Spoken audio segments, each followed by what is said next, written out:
संस्कृति से मेल खाते हैं, उस संस्कृति को प्रदर्शित करने वाले गुजरात में हमारी टीम वाले सदस्य हमारी संस्कृति को जिंदा रखे हुए हैं। देखो इनकी बहुत बड़ी हमारी यहाँ भूमिका है। हमारा एक्चुअल में एसटी का जो आरक्षण है वो आर्थिक से और शैक्षणिक से नहीं है, हमारी संस्कृति से है, हमारे कल्चर से है, हमारे अलग व्यवहार से है। आपने देखा होगा या गुजरात के बहुत से कुछ लोग देख रहे होंगे, और मुझे खुशी इस बात की है कि आपने ये प्रोग्राम गुजरात में कराया ताकि इस टाइम देश में करता धरता गुजरात का ही है, उनको ये पता लग जाए। अब ये मीणे वास्तव में आदिवासी देख लो, इनकी संस्कृति अलग ही है, ये देख लो, सही है ना भाई। इसलिए गुजरात में ठीक रहा मामला। साथियों देखो, बहुत लंबी बात आपने मेरी विचारधारा से मेल खाती बात आपको मुख्यमंत्री ने बताई, मैं उन बातों पर बाद में आऊंगा। सबसे पहले तो मैं 4 बार विधायक रहा हूं और 1 बार सांसद चुना गया इस बार, और मैं समझता हूं कि हमारे सब लोगों ने, चाहे देश के किसी भी कोने में हो, इन विकट परिस्थितियों में भी हमारी पार्टी मैं पूरे देश में 4थे नंबर पे जीता हूं। इसलिए आपका बहुत बहुत धन्यवाद। 2,37,000, क्योंकि हमारा काफी 10-15 साल से मामला डाउन ही चल रहा था और इस बार अप हुआ है, और 2,37,000 में जीतने में आप सबका बहुत बड़ा सहयोग है। तो मैं मेरी जिम्मेदारी को अच्छी तरह समझता हूं कि मुझे समाज के लिए क्या करना चाहिए। मैं भी 20 साल सर्विस में रहा हूं, 20 साल नौकरी करने के बाद में मैं राजनीति में आया, और कई साथी मेरे बारे में जानते हैं, कई नहीं जानते। हम हमेशा वही बात करते हैं जो समाज के हित में हो, जो सही ट्रैक की बात हो, जैसे आप अभी आपके बीच में बोल रहे थे। साथियों ये तो ये बात, अभी जो विशेष मुद्दा जो इस टाइम चल रहा है, देखो हमारे नवयुवक IAS ने बताया, ये सही बात है। 2-3 चीज हमारे समाज के लिए अभिशाप है। देखो सबसे बड़ी बात तो जो आपने बताई, मेहनत। मैं कह रहा हूं ये जितने भी लोग ये विराजमान है, चाहे बिजनेसमैन हो, चाहे पढ़ लिख के IAS ऑफिसर्स हो, चाहे हम राजनीति में हो, बिना मेहनत कुछ नहीं। जो आदमी सुबह से लेकर शाम तक मेहनत करेंगे, हम यहाँ भी देख रहे होंगे, और वही जीवन में आगे बढ़ेंगे। चाहे मेहनत किसी भी साइड में अपने इंटरेस्ट के हिसाब से। मैंने बताया प्रहलाद जी ने मेहनत की, आज यहाँ बैठे भामाशाह बन रहे हैं, करोड़ों के बिजनेस में सारा काम है, हजारों लोगों को रोजगार देखा है। हुकम जी के बारे में आप देख रहे थे, देवेंद्र जी में हूँ, मैं भी बहुत के गाँव में छोटे से पैदावार या राजनीति में हूँ। इसलिए सबसे पहली प्रायोरिटी मेहनत और ईमानदारी। लेकिन हमारे लोग, बिल्कुल सही बात है कि आजकल पिछले 10-15 साल से मेहनत से भटक रहे हैं, मेहनत से भटक रहे हैं, और भटक करके वो रास्ते अपना रहे हैं शॉर्टकट के, जिनके परिणाम अच्छे नहीं है। चाहे राजनीति हो, चाहे सर्विस हो, चाहे बिजनेस हो, और विशेषकर 3 चीज बहुत ज्यादा हावी है इस टाइम हमारे ऊपर। एक तो सोशल मीडिया, पूरे भारत के ज्ञान बांटने की ठेकेदारी मीणों के जवान स्वरूप ले रखी है, पूरे भारत के। और माता बहन हंस रही है, और इन्होंने भी अलग से आजकल सिस्टम चालू कर रखा है। हम हमारी योग्यता का सदुपयोग करें। हम किसी से कम नहीं है, हम में योग्यता है, हम इंटेलिजेंट हैं, हम होशियार हैं, हम मेहनती हैं, लेकिन हम हमारी मेहनत का सदुपयोग नहीं करते, दुरुपयोग हो रहा है। और 2000 से पहले हमारी मेहनत का सदुपयोग हुआ, हम गरीब घरों से, उन गांवों से उठ के यहाँ तक पहुंच गए। कल मैं आपके लालसोट में था, हमें बोल के आया हूं, आपने सुना होगा मेरा भाषण। वहां हमारे एक वो सपोर्टर, क्या नाम उसे, गीत गाती है, लाली देव गीत गा रही थी और नाच भी रही थी। अच्छी बात है। अब ये बताओ, इतने अच्छे गीत जैसे ये दोनों तीनों गा रहे थे, धड़ाधड़ जोड़ जोड़ के, ये नेहडार, ये फलाना, ये वो, कोई और जाति का आदमी इतना जल्दी गीत जोड़ सकता है क्या? बताओ भाई, जोड़ सकता है क्या कोई? इसका मतलब हम योग्य तो है ना, हम इंटेलिजेंट तो है ना। सवाल इस बात का है, हमारी योग्यता को हम किस दिशा में ले जाते हैं।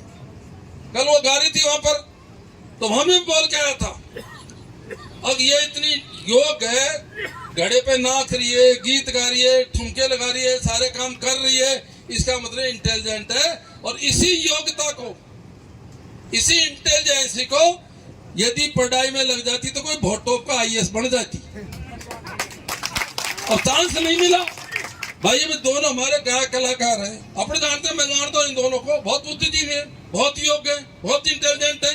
अवसर नहीं मिला, नहीं मिला ने मिल जाता तो भाई तुम भी हुक्म सिंह जी, मुरारलाल में बढ़ जाते, नहीं बढ़ जाते। मेरा मतलब है ये समय का परिवर्तन है, हमको अनुशासित रह करके, हमको धैर्य रख के और आपको काम करना चाहिए। यहाँ देखो नौकरी सीमित रहेगी, मुझे खुशी इस बात की है, यहाँ काफी लोग हजारों की संख्या में बिजनेस में भी अहमदाबाद में काम कर रहे हैं। इसमें मेरा आपसे एक निवेदन है, हम जो ट्रेडिशनल बिजनेस है उसको छोड़ना पड़ेगा, हमको जो ट्रेडिशनल खेती है उसको छोड़ना पड़ेगा। खेती तो करो, ट्रेडिशनल मत करो। बड़े से सरसों गेहूं बोते आए उसको अलग हटके ऑर्गेनिक खेती करो। हमारे बुजुर्ग यहाँ रैली चला, वो ठेली क्या बोलते हैं उसको, लारी चलाते हैं, ट्रांसपोर्ट का काम करते हैं। उसके साथ साथ में 10-20 लाख रुपए तुमने कमा लिए तो उसको दूसरी साइड के बिजनेस में डालो, सही है नहीं है? ये प्रहलाद जी, इन्हें भी लारी खींची थी, इन्होंने बिजनेस चेंज कर लिया, क्योंकि वो जो बिजनेस है हमारे, वो एक सीमा में ही तुमको प्रगति दे सकते हैं। हमारी जो ट्रेडिशन खेती है सीमा में ही कर सकती है। इसलिए कृपा करके चाहे कोई भी हो, आपको साइड में पकड़नी पड़ेगी। दूसरा कैसे इतना बड़ा बढ़ गया, हमको भी सब चीजें चेंज करनी पड़ेगी, हमको भी बिजनेस में आना पड़ेगा, क्योंकि समय बड़ा विकेट है, समय बड़ा विकेट है और हमारे लोग भ्रमित भी हो जाते हैं। इसलिए कृपा करके मोबाइल को कम से कम यूज, ज्ञान बांटना कम करो, मेहनत करो। और ये सही बात है, ऐसी आदतें खराब होगी साहब, आप तो जानते होंगे। एक तो ऐसा है, दोनों मियाँ बीवी प्रोफेसर है फिर भी टपाई का धंधा करते हैं। दोनों मियाँ बीवी क्या है, देखो ईमानदारी होती है। वैसे लोग ऊपर के मन से खा सकता है, चाहे राजनीति हो चाहे नौकरी हो। जो ईमानदारी से मेहनत करेगा, उसमें कॉन्फिडेंस रहेगा, वो बेफिक्र रहेगा, वो आगे बढ़ेगा। वैसे तो बहुत से लोग हमारे ऊपर आरोप लगा देते हैं, बस ये वो अलग बात है। ये सब जानते हैं एक दूसरे के बारे में, कौन नेता ईमानदार है, कौन नेता सही बात करता है। आप बिहार में मैं बहुत लंबे समय जानता हूँ, मेरा बेटा भी वहाँ पर आई ऐसे कलेक्टर लग रहा है अभी बिहार में ही। अभी हम यही बात कर रहे थे, हमने भी कह रखा है भैया कभी जीवन में कलंक मत लगने देना। और उसकी इमेज अलग ही है, पूरे बिहार में इमेज है, देश तक इमेज है, ईमानदारी की मेहनत की इमेज रहती है। और प्रत्येक व्यक्ति को मैं कहता हूँ अपनी जिम्मेदारी निभानी चाहिए। हमारे बहुत से ऑफिसर बैठे, हम नेता भी हैं, प्रधान भी बैठे हैं, सरपंच भी बैठे हैं। हमको प्रत्येक व्यक्ति को अपनी अपनी जिम्मेदारी निभानी चाहिए। जैसे मैं हूँ, आज मैं सांसद हूँ, ये मेरी जिम्मेदारी बनती है, चाहे MLA रहो चाहे सांसद रहो। और जिस समाज ने, जिस जनता ने 36 कौम ने हमको चुन के भेजा है, उसके प्रति हमारी क्या जिम्मेदारी है, बेझिझक उस जिम्मेदारी को हमको निभाना चाहिए। समाज को कभी भ्रमित नहीं करना चाहिए। जो नेता समाजों को भ्रमित करते हैं उनको ईश्वर माफ नहीं करेगा। मैं मेरी 20 साल की राजनीति में आपने देखा होगा, कईयों को हमारी बात पसंद भी नहीं आती, क्योंकि हम अस्थायी लोकप्रियता पसंद करते हैं। हम अस्थायी लोकप्रियता पसंद करते हैं। हम थोड़ा बहुत वैसा मामला पसंद करते हैं क्योंकि हमारा DNA सही है। हम जिम्मेदार लोगों की जिम्मेदारी बनती है इस समाज को स्मूथ बनाए, इस समाज को सही दिशा दें, सबको साथ में लेके चलें, 36 कौम को साथ में लेके चलें। मैं पहली बार सांसद बन के गया हूँ। ये जो फैसला है जिसके बारे में हुकुम सिंह जी बता रहे हैं, इस फैसले में पहली बार मुरारीलाल मीणा ने प्रेस कॉन्फ्रेंस करी देश के अंदर। आपने देखो पहली बार मैं सुबह बोला, शाम को उस दिन फिर रामविलास वो चिराग पासवान बोला, फिर हमारे BSP के लड़के बोले, उसके बाद में और लोग बोले, वो पॉइंट को बोली थी। मेरा निवेदन ये है, उसको कई लोगों ने पॉजिटिव लिया, कई ने नेगेटिव लिया। हमने सबसे मिलकर बात करी, हमारे BJP के सांसद प्रधानमंत्री से मिले, उन्होंने भी शाम को रिप्लाई किया, अब लागू नहीं होना चाहिए। साथियों सुन लो, ST SC आरक्षण संविधान की धारा 341 और 342 के तहत मिलता है। भारत के संविधान के अनुसार कोई भी व्यक्ति इसी में किसी प्रकार की छेड़छाड़ नहीं कर सकता, कोई राज्य सरकार छेड़छाड़ नहीं कर सकती, कोई वर्गीकरण लागू नहीं होता, हमारे कोई क्रिमिनल लागू नहीं होता इस पर संविधान, क्योंकि उस संविधान में हमको बाबा साहब ने अधिकार दिया है। पहली बार सुप्रीम कोर्ट ने जो फैसला दिया है उसमें उस आरक्षण में छेड़छाड़ की पावर, उस आरक्षण में वर्गीकरण की पावर, क्रिमिनल में ऑब्जर्वेशन की पावर, ये सब राज्य सरकार को दे दिए। और यही तुम्हारे लिए सबसे घातक है। अब हमारे कई लोग भ्रमित हो जाते हैं। मैं वीडियो देख रहा था, हमारे दोसा में एक आदमी थड़ी पे बैठा था, चाय बना रहा था, एक महीना एक दूसरा आदमी उसे खा रहा था, उसका वीडियो वायरल हुआ, कई लोगों ने देखा होगा। बाबा तेरे मौज होगी, फिर काय होगो, तेरे काय छोरे कर 2-3 ही। अब ये बड़ा बड़ा तो सब बाहर कर दिया, नाम तुम्हें लिस्ट के मेंबर बैठे हैं, ये बड़े बड़े लोग तो बाहर कर दिए और तेरा छोरा की नौकरी लगे गया तो मौज होगी। बाबा ने 2-3 चाय बिना पूछे फ्री की पा दिया। ये लोग भ्रमित कर रहे हैं, ऐसा कुछ नहीं है। ये राज्य सरकार को ऐसा कुछ नहीं है इसमें। जो लोग इस बात पे बोल रहे हैं गलत बोल रहे हैं। मैंने दौसा में भी बोला था, इसलिए कृपा करके मैं तो कह सकता हूँ हम लोगों को आपने जिम्मेदारी दी है। जैसे बहुत से अभी तो बहुत से पद खाली हैं, जैसे आपने बताया कैट में एक मेंबर देश में आया अब तक। सुप्रीम कोर्ट, हाई कोर्ट कितने जज हैं? मैंने इसमें भी बोला पहली बार, आपने देखा होगा। ले अभी मैं यहाँ पे खड़ा था सर्किट, उसमें हम बैठे थे, किधर गए हमारे सारे ऑफिसर्स बैठे थे सर्किट हाउस में।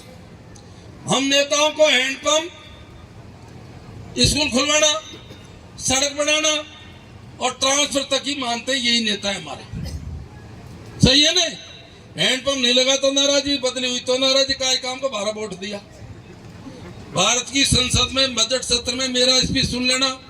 मैंने उसमें बोला कि जिस तरह से भारतीय सेवा की एग्जाम, IAS की एग्जाम होती है, उसी तरह से पूरे देश के अंदर न्यायिक सेवा की एग्जाम भी होनी चाहिए। होनी चाहिए नहीं होनी चाहिए? आप ये बताइए, पूरे देश में 400 परिवार है, उन्हीं के जज बनते आ रहे हैं। हमारे राजस्थान में एक परिवार है, उसके 20 जज बन गए अब तक जोधपुर का। उस टाइम जो चीफ जस्टिस है उसके बाप भी चीफ जस्टिस थे।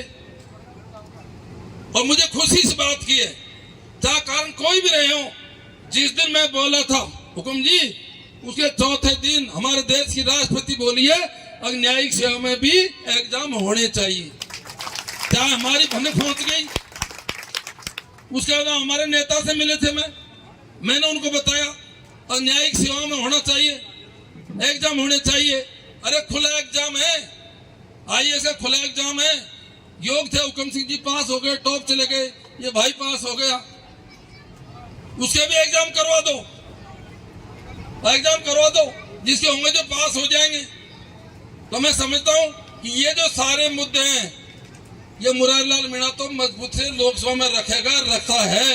आप सुन लेना, ये हमें कई बार जब भी होता है, आपको MP को इन चीजों से थोड़ा दूर कर दो। मेरी बदली को नहीं, मेरे हैंडपंप को लेगा, मेरे स्कूल को नहीं, मेरी आंखों को नहीं। जब हम योग हो जाएंगे तो सारी बात अपना भी हो जाएंगे। सही बात है ना?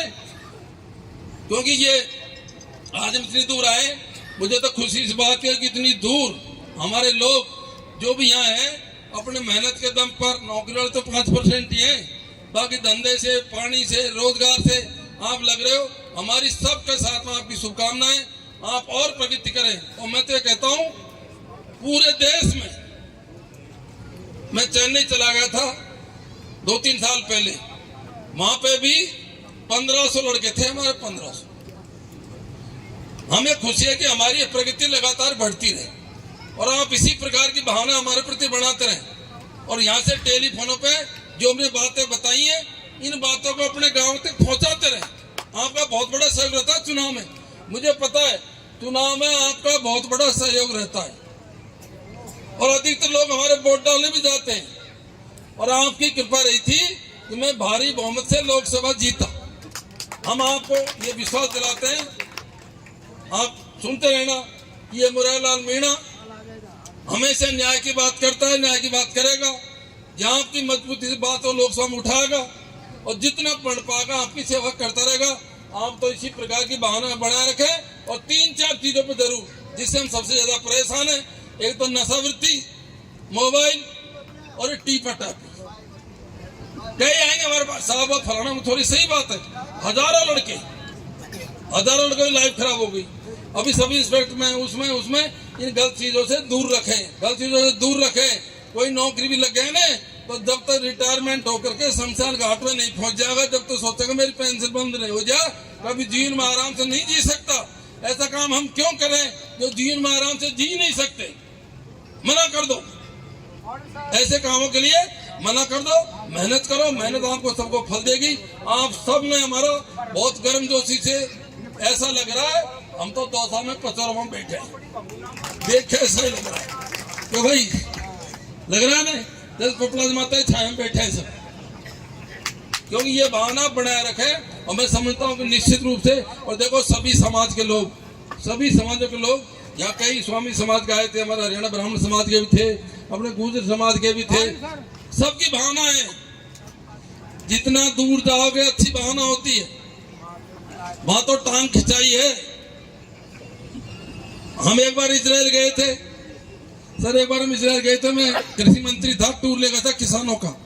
हम यरूशलेम में वो दर्शन कर रहे थे, यरूशलेम में वो ईसा मसीह के वहां फांसी लगी थी, वहां हम लाइन में लग रहे थे। तो हमारे साथ में एक व्यक्ति ने फेंटा बांध रखा था, तो संडे का दिन था, तो वहां सारे संडे को जाते हैं, तो महिलाओं ने देखा कि ये फेंट वाले इंडिया के, तो 2-3 लड़के आई कर, आप इंडिया क्यों? मैं हाँ। जैसे उनको पता लगा वो कहाँ की थी, केरल की, गोवा की। हमने कि इंडिया के भी हैं, मंत्री भी हैं, और 2-3 IAS थे हमारे साथ में। वो 50 आदमी इतने ज्यादा हमसे लगाव रखा, हम 15 दिन तक रहे, हमको पूरा मार्केट घुमाया और इतना ज्यादा प्यार उड़ेला, क्योंकि ये इस बात का संकेत है कि बाहर जाके अपना प्यारा लगता है।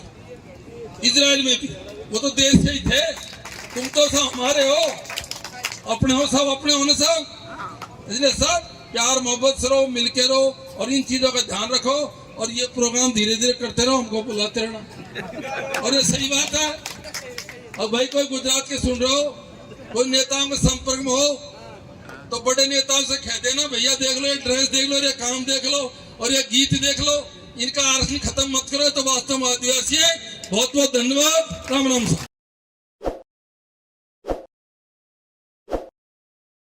ताज़ा खबरों के लिए विजिट करें द फैक्ट इंडिया की वेबसाइट और डाउनलोड करें द फैक्ट इंडिया ऐप।